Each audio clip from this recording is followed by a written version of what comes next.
Hey everybody, how's it going? Welcome to another MAMG Let's Play at the Bottom of the Well. When we left off, we made it to the evacuation center, but of course I kept dying of radiation poisoning.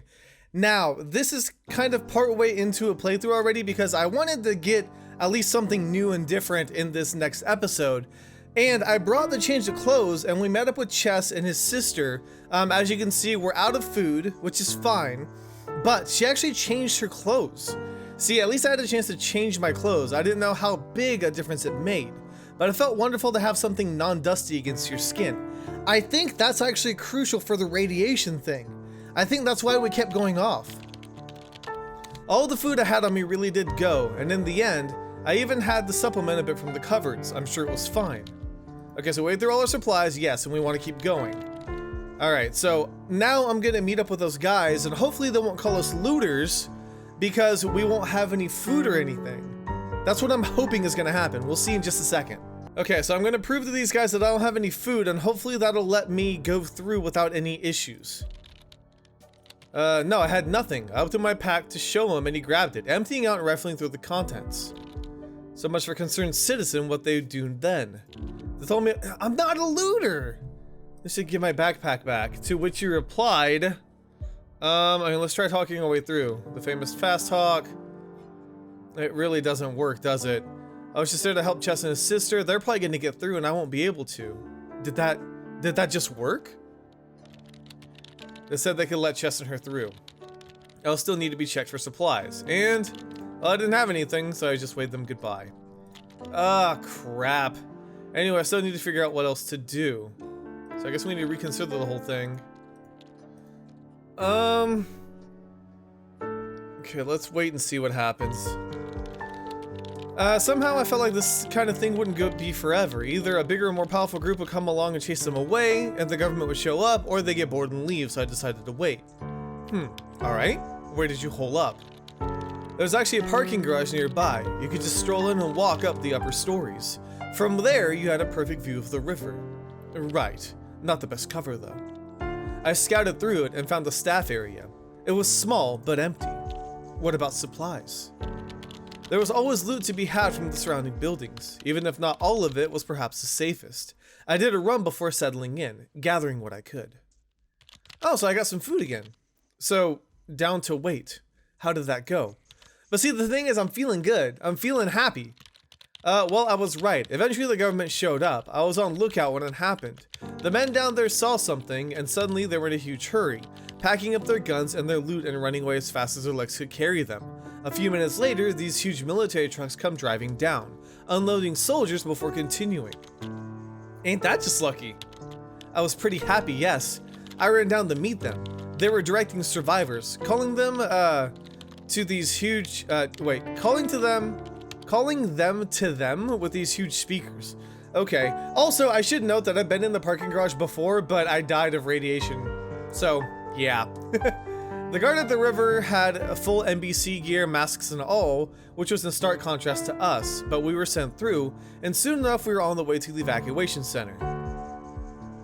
Okay, cool, now am I gonna ding for radiation? So, the evacuation center. My college. I'm not surprised I dreamed about it. It's like at the center of my life right now. It was still, in the dream, a big part of my life. That's why I worked after all. Yeah, I remember this part with the dream. Okay, so let's see what happens when we go through. Okay. I'm just gonna keep going here. Screening process, here we go. What happened? There were two doors, I went left. At the check, they gave us new threads. Oh, sweet. Honestly, they mostly looked like prison guard, but at least they weren't radioactive. All of our old stuff would be disposed of. I think they just gave them to the poor people going right. I saw them through the fence, heading off to God knows where in their old clothes. Many of them too tired, too sick to even walk upright. So yeah, I waited in Chess's house until the bombs dropped, and we waited 24 hours because that's what the radio told us to do. Oh, this is a good start. I may be able to get the ending in this one. That's really sick. I can't even imagine how many millions of casualties they had to deal with. I suppose this was just them being pragmatic. Ugh. Anyway, what earthly paradise were you led to then? They had set up shelters for us in the dorms and in some of the lecture halls. Indoors with proper protection and daily washing and clean food. We were scheduled to stay there for just a little while, until they could relocate us somewhere safer. It all seemed very organized, in control. So, was Chess and his sister there? Yes, they had made it. He was incredibly happy to see me. I was pretty happy to see him too.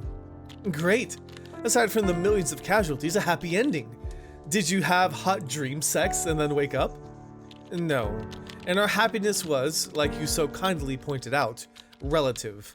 The world would never be the same, and we knew it. But at least we had each other. But no, that wasn't the end of the dream. Do go on. Did you rebuild society or something? How much longer is this a dream? Should we maybe continue tomorrow, like a part 2 or something? No, it's almost over, but this is when it gets weird. Remember the music I heard on the radio before falling asleep? Yep. So, I was taking a walk between buildings and enjoying some fine weather. Since I'd given the fallout shelter an all clear, they sprayed the lawns daily and checked them for rats when I heard it again. Kind of like you'll turn the sound of thunder into explosions in a dream. No, or maybe. Actually, yes, that's not a bad analog. The music was a connection between the dream and the real world. When I heard it, it was like suddenly I remembered that once I once had a dream that I was currently having. I remember in the dream thinking of how incredibly unlikely that was. It was weird, okay? Dreams are weird. So, the music, where did it come from? It came from the admin building. It's this big place where the rector's office and a bunch of other offices, no teaching spaces, off to the side a bit close to the stadium. I shouldn't have heard it by any means, yet somehow I did. I walked closer, but that building wasn't a part of our turf. The doors were all under lock and key, and there was a fence cutting off from the main entrance, but I knew it came from there. Okay, so, what you do? I just knew there was some connection there, some truth hidden in those tunes, something that would allow me to wake up from this nightmare, because that's what it was, every single aching, painful, awful moment of it, but it was beyond locked doors, inside a building presumably filled with men with guns. You got this far. Was there really nothing you could do? Well, since I worked out of it, I did happen to know of a smaller security flaw in its construction. Or, it wasn't actually that I happened to know about it. It was more like I had consciously decided to look for ways to break in when I first started working there, exactly in order to allow myself to get in when I needed to. I'm not sure if that makes any sense. You anti-actively re-remembered in your dream that you had this dream and therefore changed your life in order to have the keys when you had the dream again, or when it happened in real life. Exactly. This is the weirdest dream. You've had a lot of weird dreams, but anyway, what next? So I think it's the same with like the crowbar, like we knew that we needed the crowbar because in her dream she remembered that and then she has it. So I guess that's what they're kind of alluding to? Well, the security flaw was that there was one of the electronic locks on the side doors that would actually open if anything vaguely magnetic passed over it. So I borrowed a metal platter from the cafeteria and swiped myself in. It took all of 3 seconds. Nice. So you got in. Guards? Alarms? No, nothing. Just the music, louder than ever. I followed it upstairs to the room, the one of the professors in archaeology, specializing in South American history, I believe. Mayan specifically. I was pretty aware that it was possible whoever's in there would just raise the alarm and God knows where they'd throw me then. Maybe in with the sick. But the music. I had no choice. I opened the door. Oh yay! We're doing it! There was a man there. He was sitting behind the professor's desk, feet on the table, bobbing his head to the music. He had a head of white and a thick beard, and he was wearing a ratty old band t-shirt and jeans. Around his forehead, he had a scarf. When I opened the door, I was greeted with the unmistakable smell of pot. His joint fell out of his mouth when he noticed me. One of the staff? No, but he definitely did not look like government either. We stared at each other over the table, and after a few moments, he picked up his blunt again, inspecting it for damage. Ascertaining it was fine. He offered it to me. Smoke? Did you accept? After all that happened? Hell yes. He offered me a seat and then handed me the joint.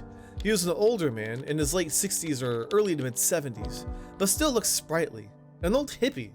There was no malice in his eyes. He looked tired and sad, mostly. "This is pretty weird." "Call me Rabbit," he said. "Sorry, don't mean to quote directly, but no, actually I do mean to quote directly. I remember it all so clearly." "Don't let me stop you, Alice." Okay, so we're getting some stuff now. We just quietly shared the blunt for a while, and then he started talking. He had a very pleasant, mellow voice. "I fought in the war, you know. Vietnam," he said, taking the joint back and inhaling deeply. "I was really good at what I did. Ranger stuff. Behind the lines. Nasty, nasty stuff." He frowned. "Weirdest dream ever. You sure it wasn't a member or staff?"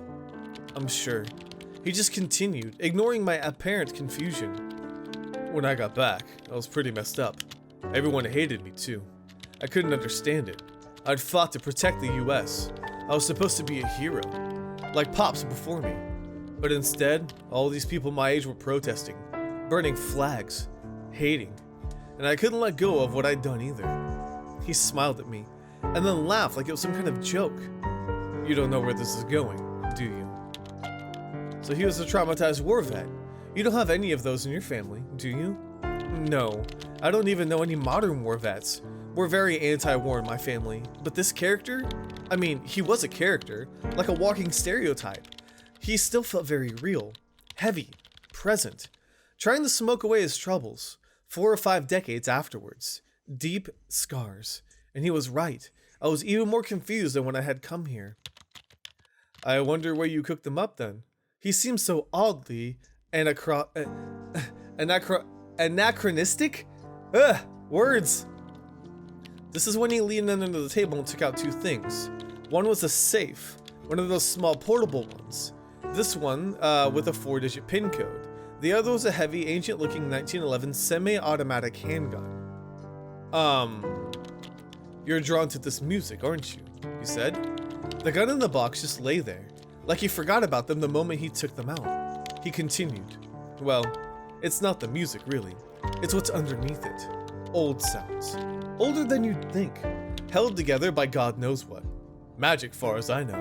My great-great-great-grandpops found it, far down south. That's why my dad said, at least. He used it after his war to help him sleep at night. Some kind of old, like, Mayan-type stuff? Prophecy stuff." I turned it on and holy crap, he wasn't kidding.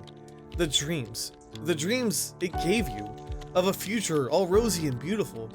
Peace, no war, East and West living in harmony, learning from each other, free love, free drugs, rock and roll. Every night I could fall into his future vision, living a guilt-free life. Some kind of dream type travel device? But his vision sounds pretty utopian.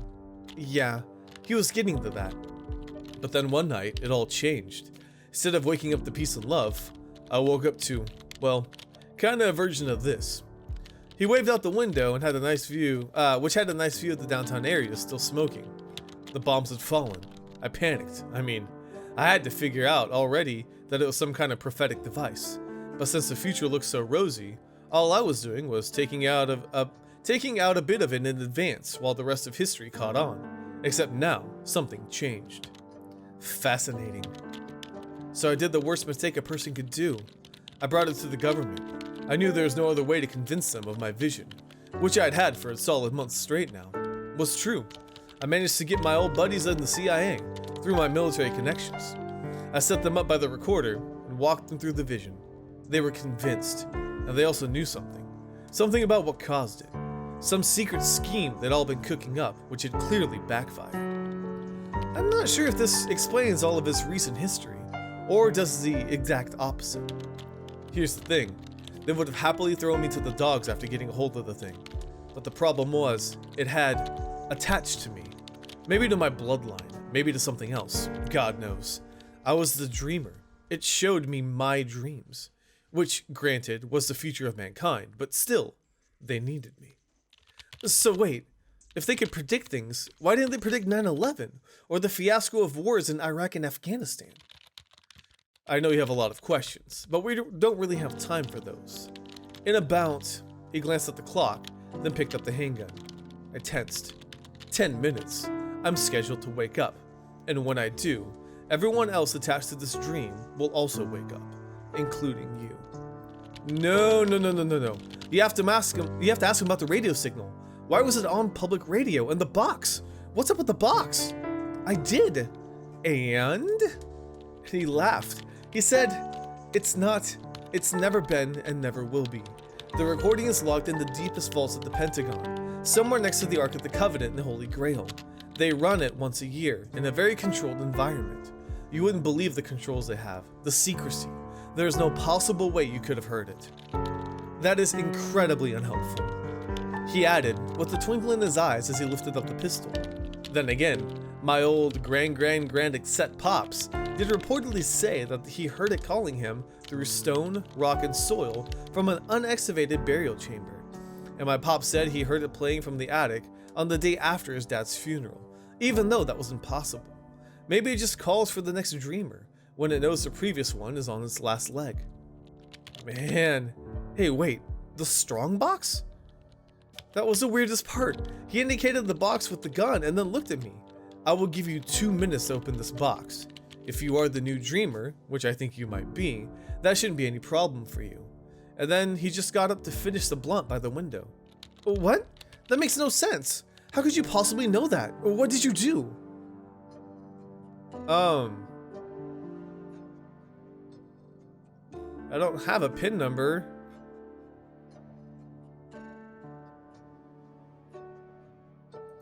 I could try. Okay, so 4 digits. That's a lot of possible combinations. Better than nothing. Oh, crap. I have no idea. Is there anything I can use? Anything I can pull from? Not really. I mean, there's 24 hours in the day, but because we waited for the radiation to go away. I don't know. This is gonna be bad. I'm just gonna guess. I typed in random numbers, but how is it I have any chance of hitting the right combo? I gave up. And please tell me he gave you some kind of hint. Well, he said a weird thing. He said, and I quote, once you know the code, you will never unknow it. And then he laughed like it was the funniest thing. I had no idea how to react to that. And then he brought the gun up to his temple and fired. Holy crap. And then I woke up. Interesting. Wow, okay, that was quite some dream. I'm not sure that was a dream. I don't think it was either. So what was it then? Prophecy? We're all going to die. No, I think I just saw a test. Maybe of their missile shield. Who knows what they use it for? Whatever it is, it's about as top secret as it can get. This is crazy. I'm almost starting to believe it. What did he mean by calling it Dreamer? I don't know. All I know is I have to find him again. Rabbit, before they find me. Why would they look for you? And who's they, anyway? Because they need a dreamer. But I have this feeling that this isn't the thing was meant for. Rabbit knows it too. There's something else. Something else in manufacturing Monstrosa's future scenarios that may any day come true once they perfect the formula. Whatever else could such a power be used for? Funny. I don't know yet, but I intend to find out. It almost feels like I've already... Wait. What? No, nothing. For a second I felt like I heard it again. The music. Like this was one of those decision-making moments that determine my future. As if it will somehow affect the dream that I'm going to have had. Careful with your future perfect tense there. Sorry, I got the feeling things aren't over yet. Oh no, someone's at the door. BRB. Okay. Alice? Alice, are you there? Interesting.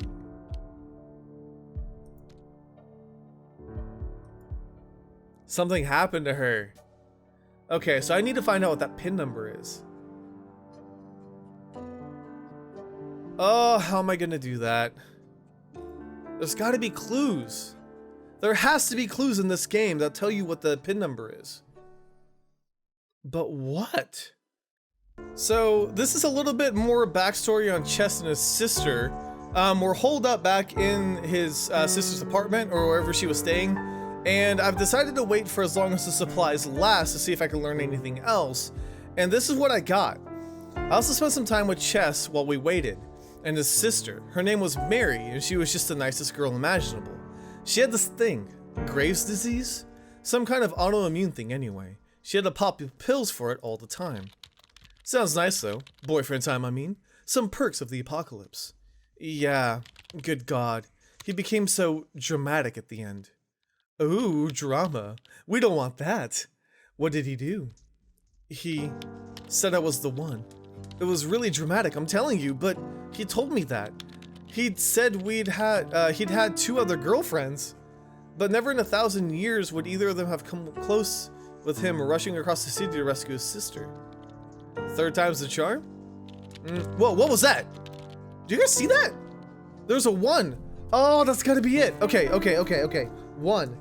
I got a 1. That was insane. Did you guys catch that? Okay. It just stuck with me, I guess. His one and only. No one ever said that to me before. Anyway, you ate through all your supplies. And then? I guess we need to keep going. Okay, so I got a 1. What does that mean? Okay.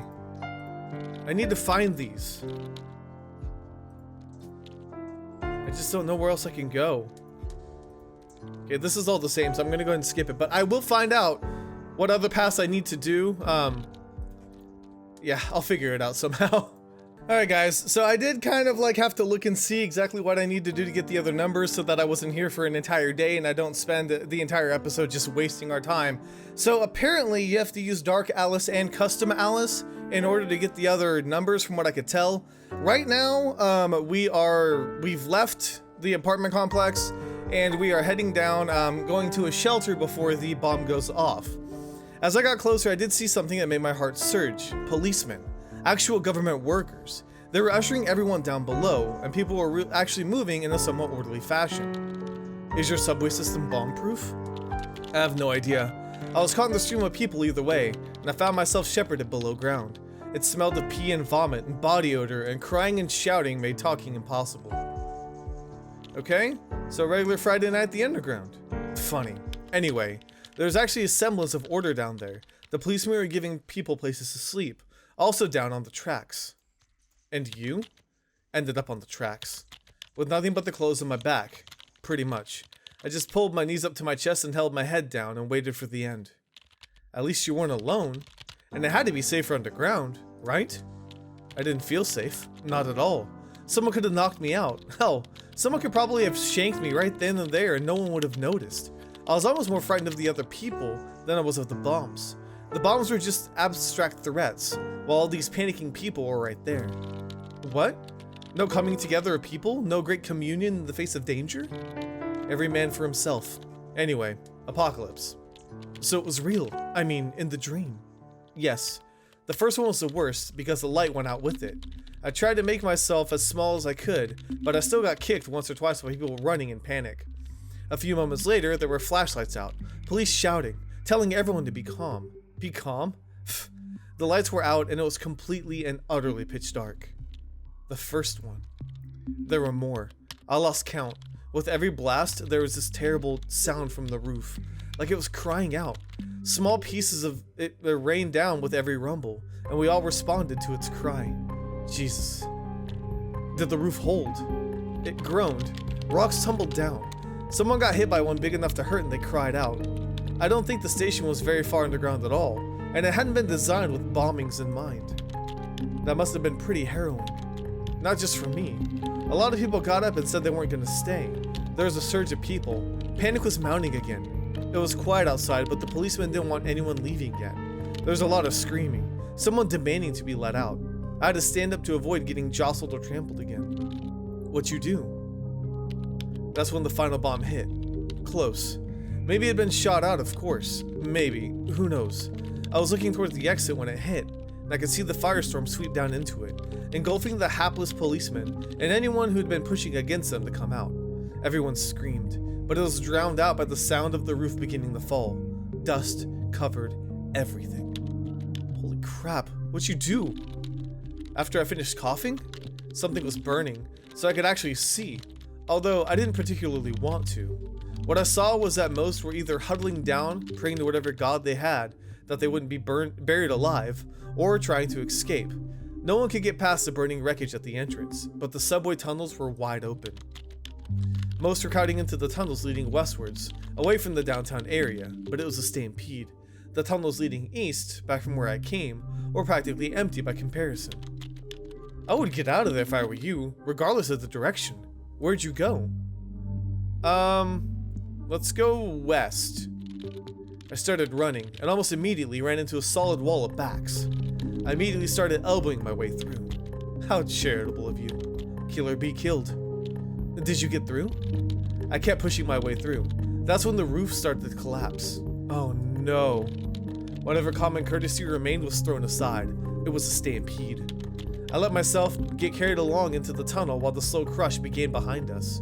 Jesus. After it was all over, I was just relieved. I didn't feel anything else.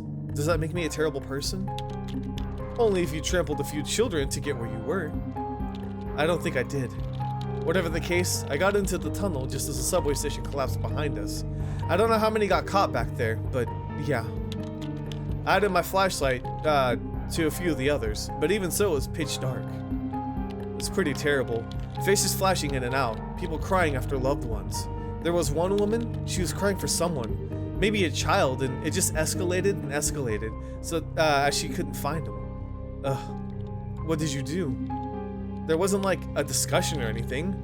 Once it was clear the tunnel had collapsed, people just started moving in whatever groups or then solo. The next station wasn't very far, and there was some talk about staying down there in case the bombing was still going on. But I think we were all afraid of what it would mean if that station too had collapsed. Trapped underground in the dark. Yeah, sounds less than fun. And I was getting hungry too. I fished a cracker from my backpack, and that's when someone made a grab for it. What? Seriously? Yeah. I reacted instinctively and ripped the bag from his hands, shouting loudly. A few people stopped to look, but no one stopped the bastard as he slunk off. I didn't even get a good look at his face. There were a few people who came up to me, my age, looked like they were a group, and asked if I needed any help. Don't trust strangers. I know that, but it was good to talk. They shared some of their food and complained about thieves, and then they wondered if I wanted to travel with them. What you do?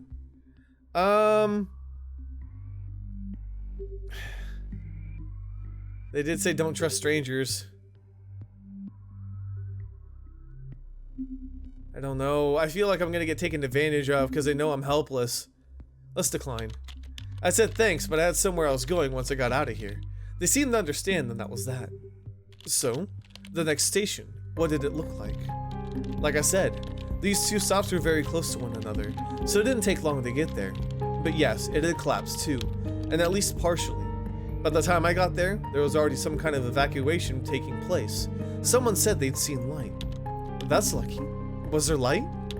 It was too far back to really do anything, but yes. At the top of the pile, they were throwing down rocks and things. A big group. Everyone shone their flashlights on them, and soon, beyond, we could all see fire. Fire? Really? Yes. I think that particular subway building was made out of wood. Some kind of heritage thing. Either way, the whole place was ablaze. They stopped digging immediately. In fact, they kind of blocked the hole they dug a bit. No one wanted to get caught in the firestorm. We went down the corridor a bit, away from the immediate smell of smoke. I don't know if that helped with the radiation, but I didn't want to get too exposed. At least you weren't trapped. True. Not that I got that much sleep at that night. Reading! The only lucky thing was that most of the smoke was swept away from the tunnel rather than into it. But even so, we were all coughing, our eyes burning. The worst part was when I think there was a whiff of something else. Of barbecue. No way. At some point though, I must have fallen asleep, clutching my possessions to myself. When I woke up, everyone was already climbing up through the hole. I dusted myself up and got up, joining the line. So, the post-apocalypse, what did it look like?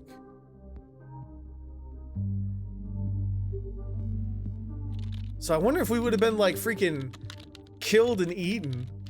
Indescribable chaos, literal chaos. Okay, I think this is the same. I don't think I'm gonna get a code. Alright. I'm gonna keep going. Wait, what's this?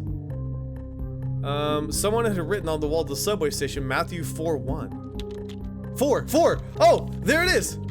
There it is. Okay, 4. A quick Google gives me, then Jesus led up to the Spirit into the wilderness and tempted of the devil. Weird.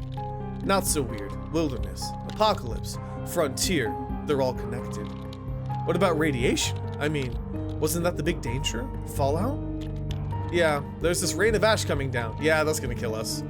Wrapped the shirt around my face and decided not to breathe in too much of it. I don't know how useful it was. So what'd you do? Of course, I started wondering about my friends and family, but it felt like they were too far away, that there was nothing I could do about it. Chess, though. I think he had left town like me. Okay, so Chess. I think this is the same, and we already got a number. So I think I'm okay. If I come across another number, I'll let you know. I just don't know what else I can do. Oh, this is different. Okay, so I decided, since there's an achievement for taking over the shelter, to do it again as Dark Alice, and look what happens.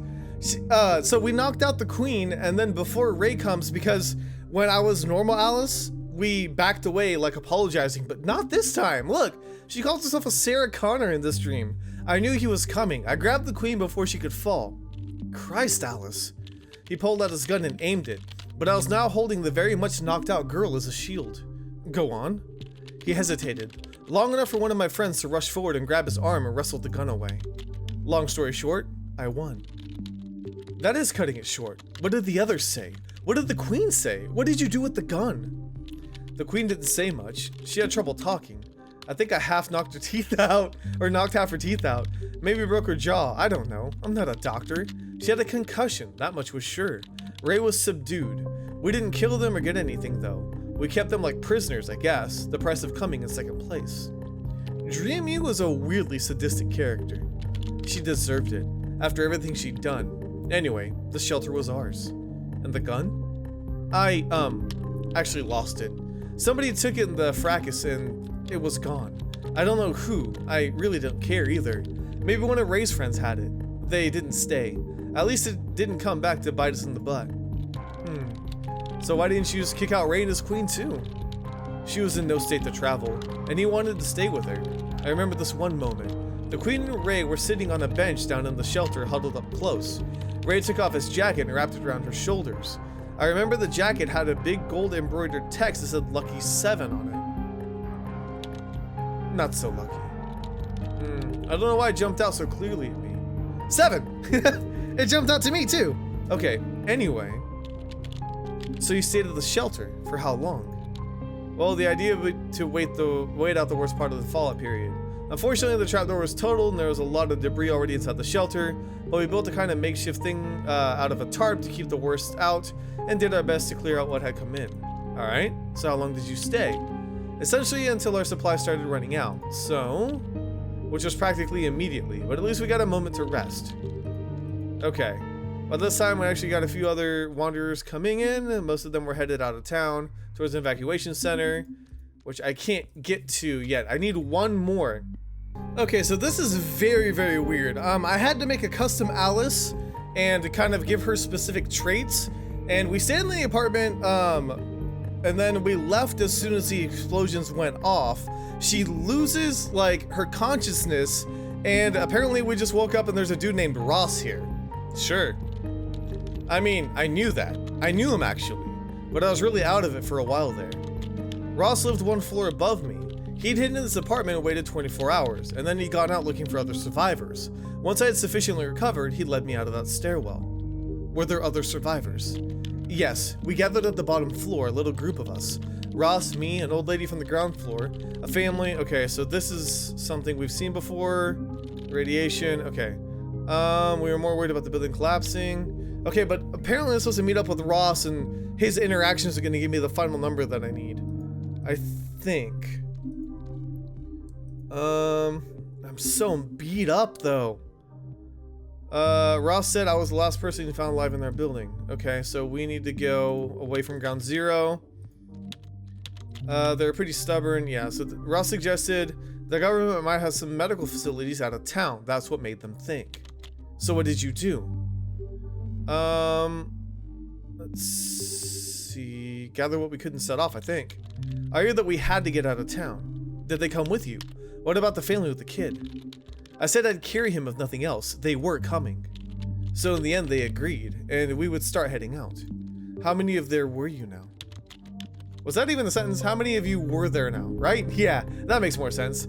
There were 7 when we left the apartment building. Out of curiosity, was it you or Ross who led? You know, that's the weird thing. It was me. I never really thought myself as a leader type, but I was the one who'd convince everyone to go. So I guess that was kind of my responsibility now? Admittedly, seems kind of out of character, but it must have been nice to be in a group though. It was. Ross joked that we shouldn't worry. We hadn't even reached the first stage of the last 4 yet. The last 4? Death, judgment, hell, and heaven. It's a Catholic thing. 4! Okay, 4. 4714. I got my code. What did it look like? The streets? Okay, this is all the same. Okay. I think that's it. I think I got what I need. Alright, let's go crack that code open. Or the safe open with the code. It's been a while. I've been filming for like an hour. I'm sorry. Let's just do this. Alright, ladies and gentlemen, let's do this. Let's open this box. 4714. We got this. 47. Oh crap. Did I do it right? 4714. Wait, what? You opened it. What? How? We did it! I knew the code. I'd lived it. I learned it as I fell into the rabbit hole again and again. You're scaring me, Alice. I'm sorry. It wasn't my intention. I didn't start this conversation with the intention of scaring you. I didn't remember then that... That what, Alice? What were you going to say? What was in the box? Alice. The box? The box was a test. Oh, I didn't see it earlier. The music, the radio. Rabbit. Oh, wait, I still don't understand. And what did you mean earlier? What didn't you remember when we started this conversation? I didn't remember the music. I didn't realize what it meant. Don't you understand? Rabbit is free. No, I still don't understand. For God's sake, Alice, it was just a dream. It was just a dream. It was just a dream. Yes, it was. Thank you for reminding me. Alice C. has logged out. Interesting. Okay, so that took a lot longer, but once I got the number to flash, I wanted to make sure that I got everything together. This episode's probably going to be a little bit longer, but we did it! That is the true ending for The Bottom of the Well. However, if you guys are looking to play this, I still think there's plenty of other ways to die, like in the subway station and all these other different ways that you can experience. So it's a free game and I definitely recommend you check it out. It's a lot of fun and I've enjoyed kind of testing out all the different possibilities. If I had one minor gripe with the game, and maybe it's because I've been playing games like 999 and Virtue's Last Reward, I really wish like you could skip over text that you've already read, but it would stop on stuff that you hadn't read yet, because that way you know what's new, you know what's different. You could try out a bunch of different options and read a bunch of different dialogue without thinking that you've already read it or skipping over something and messing up an ending or something like that. But anyways, that's a minor gripe for a free game. It's a lot of fun, and thank you guys so much for suggesting it, and thank you guys so much for watching. That was a crazy ride, but let me know if you enjoyed. I'll see you guys on the next MAMJ. Let's go. We're all told to undress and go through the super cold shower, after which men in gas masks and plastic coverings ran a Geiger counter over us. Seriously? So what happened? There were 2 doors at the end of the corridor. Beyond the men in masks with guns. Whenever the Geiger counters frazzled and complained, you went right. Whenever it was quiet, you went left. I went right. Crap! They gave us back our old clothes at the other end, which was the thing that should have really freaked us out. Most were just grateful, but that meant they considered you dead.